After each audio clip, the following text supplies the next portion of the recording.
Topik selanjutnya, Saudara, Mahkamah Konstitusi memutuskan menghapus syarat ambang batas pencalonan presiden atau presidential threshold 20%. Permohonan pengujian aturan ambang batas pencalonan presiden yang diajukan beberapa pihak dalam perkara nomor 62 dikabulkan Mahkamah Konstitusi. Menurut pertimbangan MK, persyaratan ambang batas pencalonan presiden 20% kursi DPR atau memperoleh 25% suara sah nasional di pemilu sebelumnya yang tercantum dalam pasal 222 Undang-Undang Pemilu bertentangan dengan pasal 6A ayat 2 Undang-Undang Dasar 1945. Pokok permohonan menimbang bahwa mengadili.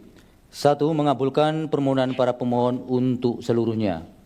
2. Menyatakan norma pasal 222 Undang-Undang Nomor 7 Tahun 2017 tentang Pemilihan Umum Lembaga Negara Republik Indonesia tahun 2017 Nomor 182 tambahan Lembaga Negara Republik Indonesia Nomor 6109 bertentangan dengan Undang-Undang Dasar Negara Republik Indonesia tahun 1945 dan tidak mempunyai kekuatan hukum mengikat.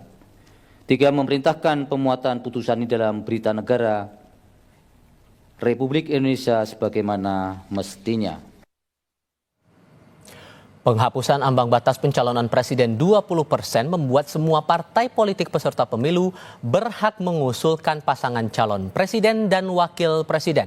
Sehingga pengusulan pasangan calon oleh partai politik atau gabungan partai politik peserta pemilu tidak didasarkan pada persentase jumlah kursi di DPR atau perolehan suara sah secara nasional. Partai politik peserta pemilu berhak mengusulkan pasangan calon presiden dan wakil presiden.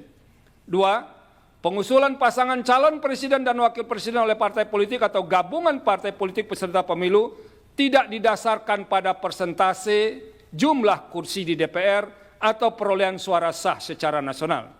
3. Dalam mengusulkan pasangan calon presiden dan wakil presiden, partai politik peserta pemilu dapat bergabung sepanjang gabungan partai politik peserta pemilu tersebut tidak menyebabkan dominasi partai politik atau gabungan partai politik sehingga menyebabkan terbatasnya pasangan calon presiden dan wakil presiden